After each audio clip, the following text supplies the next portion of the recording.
World lead: 400,000 children, 400,000 are at risk of dying right now in Yemen as its 6-year civil war rages on. 400,000, according to the United Nations World Food Program, whose chief tweeted this urgent plea today. We need this war to end, and we need support financially, food, nutrition, medical supplies, and we need it now. And now a heartbreaking new CNN investigation shows just how dire the situation really is on the ground. The Biden administration says it wants to bring an end to the war, which was partially funded by American tax dollars, by no longer backing the Saudi-led coalition, which has been fighting Iranian-backed Houthis. U.S. backing of the war started under Obama and escalated under Trump. Now, CNN's investigation finds it's been more than 2 months since the U.S.-backed Saudi blockade has allowed tankers packed with the necessary fuel for food and supplies to reach starving Yemenis, to dock at the crucial port of Hodeidah, which is controlled by the Houthis. And 14 tankers scheduled to dock there are currently being held off the Saudi coast, according to a vessel tracking app, all which goes against a United Nations agreement. CNN's Nima Elbagir made a very dangerous trip on a small boat to get inside Houthi territory in northern Yemen, a place few foreign journalists have ever been, in order to show the world, in order to show you what it's really like for innocent parents and children. And we want to warn you, some of these images will be tough to watch. The derelict coastline of the north of Yemen.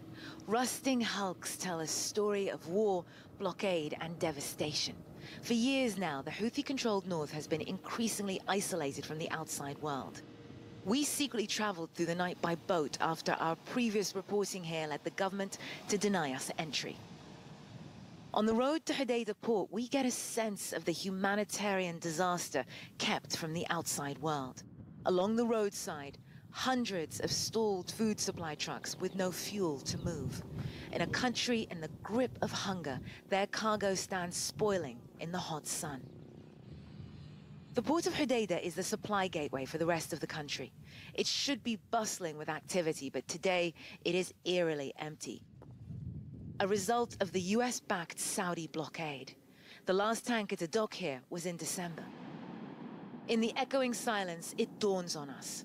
We are about to witness the terrible impact of this blockade. Desperate patients and family members trying to get the attention of Dr. Khalid, chairman of Hodeidah's hospital.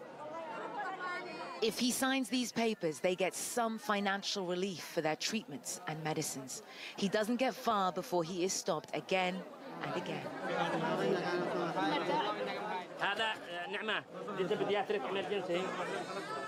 Since the Yemen war started 6 years ago, families have been in financial freefall. The fuel blockade has sped that descent into oblivion. This is the main hospital for Hodeidah province, and we're surrounded by doctors and nurses rushed off their feet. This is a garden, our garden. Is this a normal day? Is this busy all the time? No, not the business day. This is not a busy day? This is a normal day. Wow. Dr. Khalid wants to show us some of his critical patients in the therapeutic feeding center. A 10-year-old girl whose growth has been so stunted by starvation, she can no longer stand.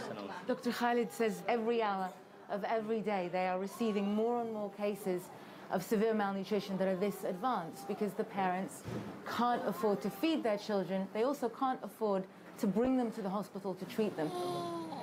The UN says pockets of Yemen are in famine-like conditions, but it says Hodeidah is not considered one of them because it doesn't meet the metrics to declare famine. But Dr. Khalid thinks the reality on the ground has outpaced the UN's projections. The Saudi fuel blockade is biting. Malnutrition numbers are spiking, and at the same time, this busy hospital is running out of the vital fuel that